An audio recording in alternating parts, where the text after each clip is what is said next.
Welcome Abhishek Dubey. Thank you so much. So Abhishek Dubey is the owner of Avi Repair. They are into वो mobile और laptop repair के business में है. मैं उनको ही बताऊंगा कि डिटेल में बताने के लिए उनकी बिजनेस के बारे में. लेकिन ये चीज़ उन before we start about their business, मुझे आपका एजुकेशनल बैकग्राउंड जानना बहुत ज़रूरी है यहाँ पे, क्योंकि लोगों को पता चले कि ये जो काम आप कर रहे हो और अब जो आप स्किल लेके आ रहे हो उसमें कितना कनेक्शन है. हाँ, first of all thank you so much for inviting और it's great to feel here. Great. अगर मैं बात करता हूँ मेरे एजुकेशन बैकग्राउंड के बारे में, तो मैं बीटेक मैकेनिकल इंजीनियर हूँ और एक्चुअल में देखा जाए तो मेरा जो बिजनेस है अभी रिपेयर का, जिसमें मोबाइल और लैपटॉप रिपेयर करते हैं, इसका अगर हम कनेक्शन देखेंगे कि एक मैकेनिकल इंजीनियरिंग का हम मोबाइल और लैपटॉप रिपेयर से क्या मतलब है, क्योंकि आजकल हम अगर अपने बिल्डिंग को छोड़ के 10 मीटर भी आगे चलते हैं तो एक रिपेयरिंग सेंटर आपको मिल जाएगा. छोटा सा दुकान डाल करके बैठे रहते हैं. जब कोई भी नॉर्मली कर सकता है तो एक ग्रेजुएट को इस फील्ड में आने का कोई मतलब नहीं बनता है. और क्यों आए, सबसे पहला सवाल तो यही बन जाता है. हाँ. लेकिन फैक्ट ये है कि जब हम बहुत सारी चीज़ों में जिस तरीके से चीज़ें बदल रही हैं, पहले के डिवाइसेस जो मोबाइल और लैपटॉप की डिवाइसेस पे डिपेंडेंसी हमारी थी और आज जो हमारी डिपेंडेंसी है मोबाइल और लैपटॉप के बगैर में, आज मोबाइल और लैपटॉप के बगैर नहीं चल सकता है और खास करके स्मार्टफोन के बगैर तो बिल्कुल भी नहीं चल सकता है. एक बार हम कुछ भी भूल सकते हैं लेकिन फ़ोन लेना अपना नहीं भूलते हैं. तो जिस तरीके से इसकी डिमांड बढ़ी है वैसा ही इसका कॉस्टिंग भी बढ़ा है और जो लेवल ऑफ स्मार्टफोन का लेवल है वो भी काफ़ी इंक्रीज हो गया है.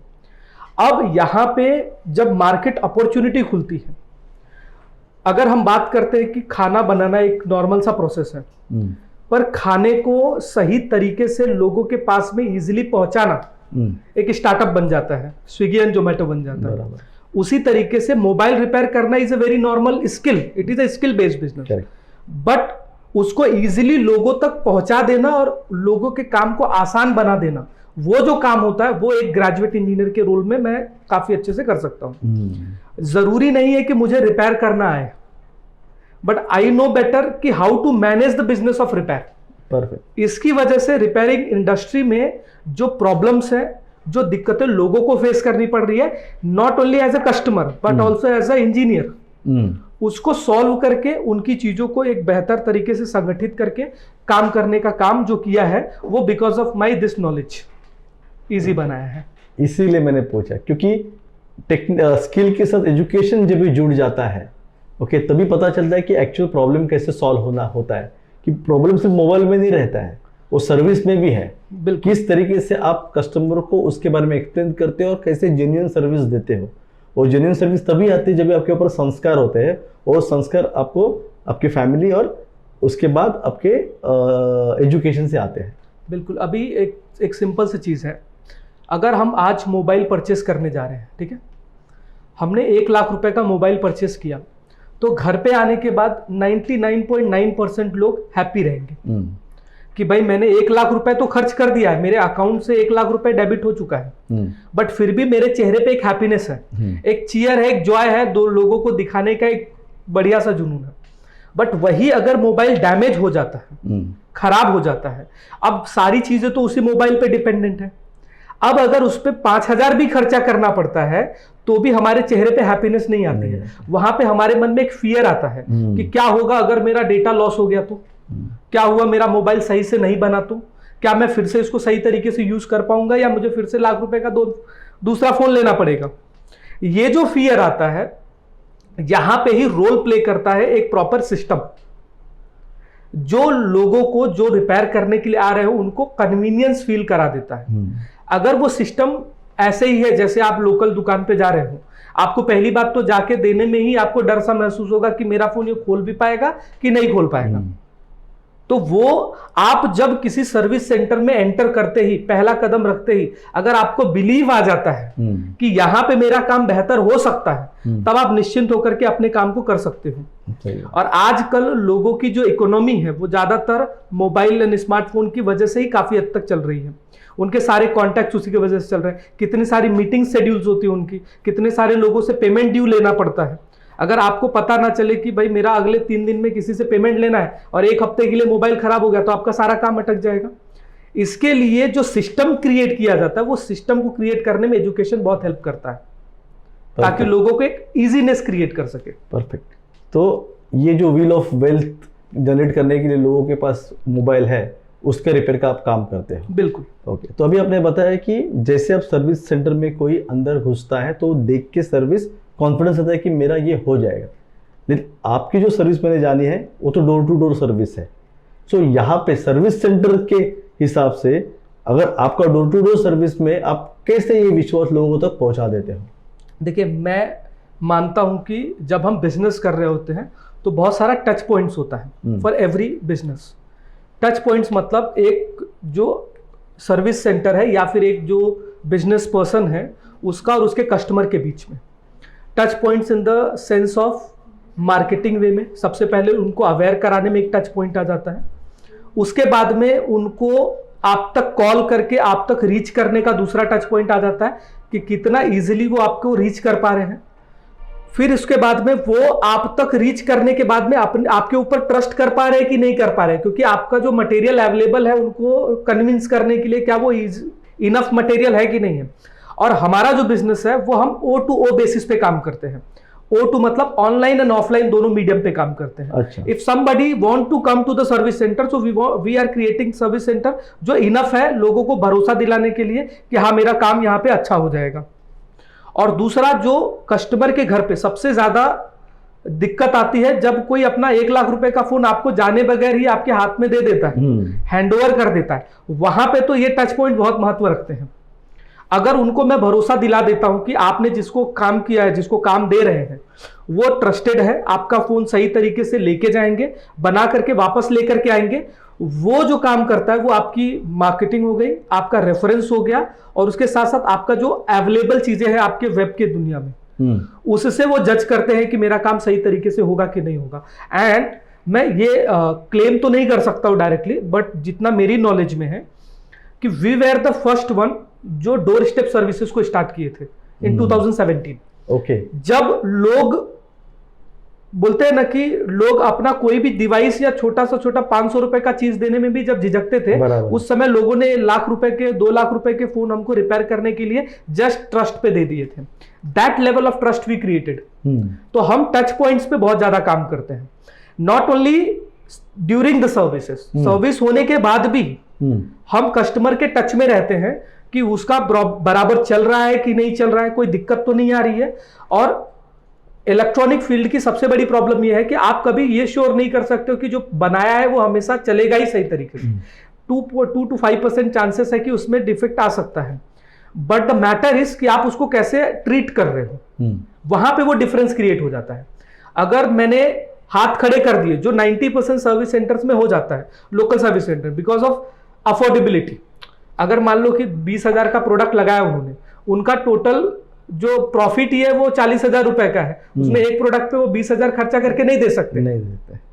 बट अगर हम उस लेवल का क्रिएट कर दें तो लोगों को भरोसा रहता है कि हाँ मेरा 10,000 20,000 का भी रहेगा तो हम वापस उनको इमीडिएटली उनको रिजॉल्व करके दे सकते हैं। एक इंटरेस्टिंग स्टोरी है, जब मैं पहला सर्विस सेंटर अपना ओपन करने जा रहा था फर्स्ट टाइम, जब मुंबई में 2019 में फर्स्ट सर्विस सेंटर हमने, पहले हम ऑनलाइन बेसिस पे ही काम करते थे। अच्छा। बाद में हमें पता चला कि कुछ लोगों के लिए कन्वीनियंस के लिए हमें ऑफलाइन स्टोर्स भी खोलने चाहिए।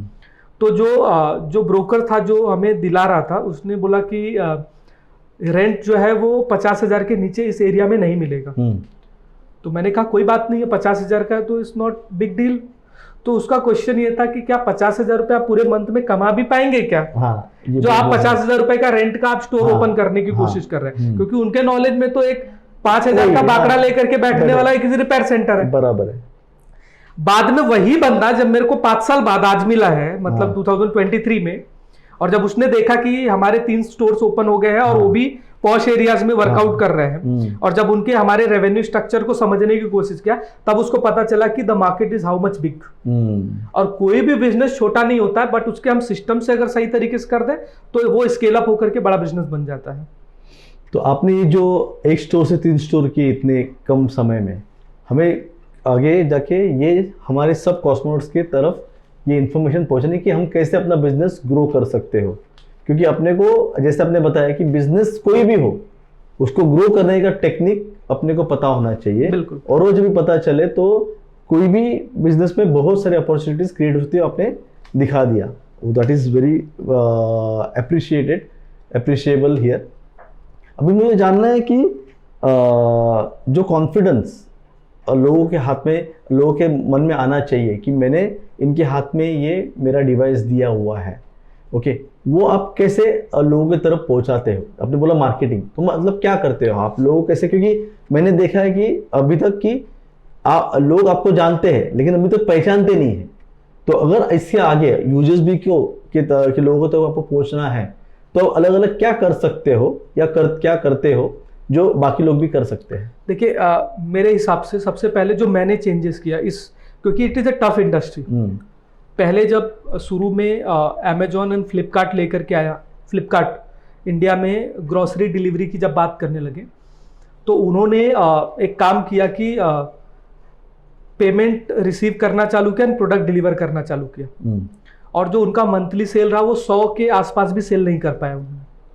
उसका रीज़न ये था कि जो इंडियन माइंडसेट है उनके मन में है कि भाई मैं अगर उसको पैसा दे दिया और मेरा टाइम पे आया कि नहीं आया, बाद में मेरा टाइम पे नहीं आया, कुछ और प्रोडक्ट आ गया तो भी मेरा नुकसान है। इसके लिए फ्लिपकार्ट ने एक नया स्ट्रैटेजी अपनाया कि उन्होंने कैश ऑन डिलीवरी ऑप्शंस में रख दिया कि अभी आपका हाथ में आ जाएगा तभी आपको पेमेंट करना है।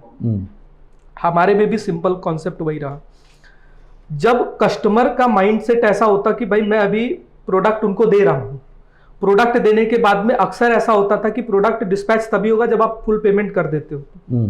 हर इंडस्ट्री का ऐसा ही होता है कि आपने किसी को प्रोडक्ट मंगाया, कहीं से आपने कोई वेंडर से माल मंगाया, तो आप जब प्रोडक्ट करते हो वो डिस्पैच रिसिप्ट शेयर करता है और फिर आपको पेमेंट मांग लेता है उसी समय। हमने क्या किया कि हमने कहा कि आपको काम करना है, आपको हमें फोन देना है, हम चेक करेंगे, उसको प्रॉपर डायग्नोस करेंगे। अगर डायग्नोसिस होने के बाद में आपको लगता है, हमको भी लगता है कि ये प्रोडक्ट बना के कोई फायदा नहीं है, तो सिर्फ पैसा कमाने के लिए हम प्रोडक्ट को बनाने के लिए नहीं करेंगे, वहां पे हम रिजेक्ट कर देंगे। अगर आपको लगता है कि it is not worth it for you the costing which is going to be, तो आप भी मना कर सकते हो। तो हम जो पिकअप एंड ड्रॉप का जो चार्जेस है वो हम आपसे नहीं लेने वाले हैं, ना ही हम सर्विस के चार्जेस लेने वाले हैं आपसे। मतलब हमने पिकअप कराने का सिस्टम और ड्रॉप कराने का सिस्टम एब्सोल्युटली फ्री कर दिया। कि आप बेझिझक, पहला तो माइंडसेट खत्म हो गया कि मुझे नहीं भी बनवाना रहेगा तो मेरे को पैसा नहीं देना है। जो पहले होता था कि भाई मेरे को नहीं बनाना है, अगर आप जाते हो किसी सर्विस सेंटर में, लैपटॉप आपने सबमिट किया तो आपको पहले कोड कर देगा 150 रुपीज हम चेकिंग का लेंगे आपसे। अगर हमने विजिट करने के लिए दे दिया तो आपको 200 रुपीज देना पड़ेगा। अब मेरा काम हो नहीं हो, मेरे को 200 रुपीज, ऐसे मैंने 4 लोगों को बुलाया, मेरा 800 रुपए खत्म हो गया। ये जो बड़ा बैरियर था लोगों का वो हमने खत्म कर दिया। हमने कहा आप 50 बार आपको हमारे पास पिकअप कराओ, ड्रॉप कराओ, हम आपसे कोई भी चार्जेस नहीं लेने वाले। और यही कंसर्न काफी बिजनेसेस में रहता है। तो आपका ये जो टेक्निक है वो हमें समझना है, क्योंकि हमारे एक दोस्त है प्रियंक जी, उनके साथ भी हमारा डिस्कशन चल रहा था कि उनके बिजनेस में भी उनको कोटेशन के पहले काफ़ी सारी चीज़ें इन्फॉर्मेशन देनी पड़ती है क्लाइंट को, और क्लाइंट वो लेके दूसरी जगह पे निकल जाता है। तो उनको लगता है कि वो बिजनेस, वो मैंने इतना एफर्ट डाला वो निकल गया। तो ऐसी चीज़ होगी, आप इन्वेस्ट करते हो लेकिन उसका रिटर्न इमीडिएटली वही ट्रांजैक्शन से आएगा कि नहीं आएगा पता नहीं है। तो उसको कैसे मैनेज करने का, ये चीज़ हम अपने लोगों के पास लेके जाएंगे आपसे अलग कम्युनिकेशन करके। बिकॉज जो आपका जो एज एक्सपीरियंस है, ये सब 3 जो आप 5 साल से कर रहे हो, ये डेफिनेटली यूजफुल होगा।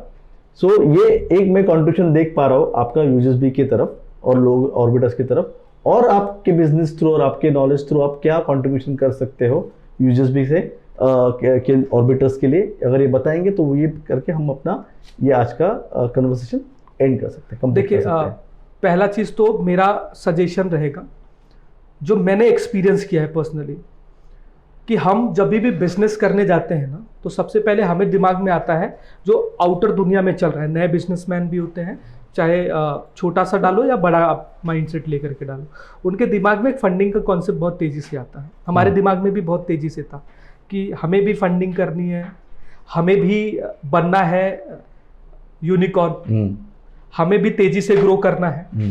बट जब मैंने ये 2-3 साल शुरुआत के जब इस फील्ड में मैं गया, तो मैंने एक चीज समझा कि जितना हम पैसे के पीछे भागते हैं कि अदर सोर्स से पैसा हमारे पास इन्फ्यूज हो और हम अपने बिजनेस को बड़ा करने की कोशिश करें, उतना ज्यादा ही हमारा बिजनेस लॉस में जाने लगता है। क्योंकि हम पैसा आता है तो एक्सपेंसेस हम बढ़ा देते हैं और ऑटोमेटिकली हमारे लॉसेस बढ़ने लगते हैं और अल्टीमेट एक टाइम आता है कि जब हम फंड्स इकट्ठा नहीं कर पाते, बिजनेस खराब बनती रहती नहीं है ना। नहीं। तो बिजनेस को अगर ग्रो करना है, मैं तो अभी बहुत छोटा हूं, इसके लिए बोलना ज्यादा सुटेबल नहीं समझता, फिर भी मेरे एक्सपीरियंस से ये है कि आप जो पैसा अर्न कर रहे हो, भले ही छोटे स्केल से इंप्रूव करना है, एक से बढ़ के दूसरे पे जाना है, दूसरे से तीसरे पे जाना है, तो इस बात का ध्यान रखना है कि पहला को आपको बेसिक सपोर्ट पूरा मिल रहा है, दूसरा फिर आपको पूरा सपोर्ट कर रहा है, तो आपका जो बेसमेंट है, जो आपका ग्राउंड है, वो तेजी से बढ़ाना जरूरी है। दूसरी बात जो यूएसपी के थ्रू भी हमें मिल सकती है वो ये है कि नेटवर्क। कोई भी बिजनेस, दुनिया का कोई भी बिजनेस बिना नेटवर्क के ग्रो नहीं कर सकता है। मेरा सिंपल सा फंडा ये है कि जितना बड़ा आपका नेटवर्क उतना ही बड़ा आपका नेटवर्थ। सही है। अगर आपका नेटवर्क बढ़ा लिया आपने तो ऑटोमेटिकली आपका नेटवर्थ बढ़ जाएगा। और यूजस्ट में भी यही काम हम कर रहे हैं। हमने एक दूसरे के साथ में, जिसको हम जानते भी नहीं है, एक सिंपल सा चीज है, मैं अगर 50 लोगों से मिलने जाना चाहूं ऐसे ही रैंडमली, मुझे पता ही नहीं कि कौन क्या कर रहा है, मैं ऐसे राह चलते किसी से मिल करके उससे पूछ नहीं सकता ना, भाई क्या करते हो, क्या तुम मुझे बिजनेस के लिए मेरे पास आ सकते हो, क्योंकि हमने वो भी करके देखा है। हमने एक एक बंदे से सड़क पे, हर जगह पे इंडिविजुअली मिल करके, पैम्पलेट दे करके, उनको रिक्वेस्ट करके, क्योंकि हमारे हिसाब से तो मोबाइल सबके पास है, बराबर है, तो रिपेयरिंग वाला हाथ में। हाँ। पर वो क्यों दे हमको? लेकिन अगर हम एक प्लेटफॉर्म पे मिल जाते हैं, यहां पे हमें 300-400 लोगों का एक ग्रुप मिल जाता है, तो हमें बिना किसी एफर्ट के 400 लोग मिल जा रहे हैं। अगर 400 लोगों ने, अगर कम से कम पकड़ के चलो, अगर एक आदमी ने एक बंदे को एक रेफरल भी पास किया, तो पूरे साल भर में उसको 400 ऑर्डर तो कहीं भी नहीं गए हुए। एक ऑर्डर से अगर 1000 रुपए भी जनरेट कर रहा है तो 4 से 5 लाख रुपए उसका साल का रिकवर हो जाएगा। बट हमें प्रॉपरली इन्वॉल्व होने की जरूरत है। बस अगर हमारे टाइम का 10 मिनट भी, 20 मिनट भी अगर हम दे देते हैं, 400 लोगों को टच करने में ज्यादा समय नहीं लगेगा। अगर हम उनको बिजनेस देते हैं, वो हमको बिजनेस दे रहा है, तो यहां से तो एक चीज ग्रो हो रहा है। बट यहां पे कई सारे ऐसे लोग भी हैं जिनका एक्सपीरियंस 20-20, 25-25 साल का। मैं तो अभी नया हूं इस फील्ड का, मेरा तो 5 साल का एक्सपीरियंस है, बहुत ज्यादा नहीं होगा, 5 साल इस बिजनेस में एक्सपीरियंस मैटर्स। बराबर है। और बहुत सारे लोग हैं जिनका 50, 20-20, 30-30 साल का है, किसी का फैमिली बिजनेस चला रहा है, वो उसको कर रहे हैं। पैसे से ज्यादा, वो 4-5 लाख से ज्यादा उनके एक्सपीरियंस गेन करना। अगर मुझे आपका एक्सपीरियंस मिल जाता है कि भाई मैं इस प्रॉब्लम में अटका हुआ हूं, ठीक है, अब उसको मुझे 50,000 रुपए खर्च करके उसको सॉल्व करूंगा, पता चला फेल हुआ कि पास हुआ पता ही नहीं है। पर ऐसे लोग हैं जो ऑलरेडी 50,000 खर्चा करके फेल हो चुके हैं, वो बता देंगे यहाँ पे इतना सा फ्लिक कर लो, तुम्हारा काम हो जाएगा। तो मेरा टाइम भी बच गया, पैसा भी बच गया, तो 5 लाख तो मैं वो कमाऊंगा, वो तो छोटी सी चीज है। बट मैं अपने बिजनेस को 5 करोड़ का बिजनेस बना दूंगा, पता भी नहीं चलेगा। Very good. So that is the benefit we can get it from USP and from the network. Perfect. तो मेरा सजेशन यही रहेगा सबके लिए, मैं छोटा सा हूं सजेशन देने के लिए, फिर भी सजेशन यही रहेगा कि नेटवर्क को ही अपना नेटवर्थ समझें। Beautiful, thank you Abhishek. And I tell you कि आज आपने जो शेयर किया ना आपके बिजनेस के बारे में, और ये हमारा जो स्पेस है यूजर्स भी, इसको कैसे हम एक दूसरे के ग्रोथ के लिए यूज कर सकते हैं, तो अपना ये जो जनरेशन ऑफ वेल्थ है ना, वो एकदम एफर्टलेस हो जाएगा और अपने व्हील्स है वो हमेशा पहिए की तरह चलते रहेंगे। Thank you so much Abhishek for coming today, we really appreciate that. Thank you so much.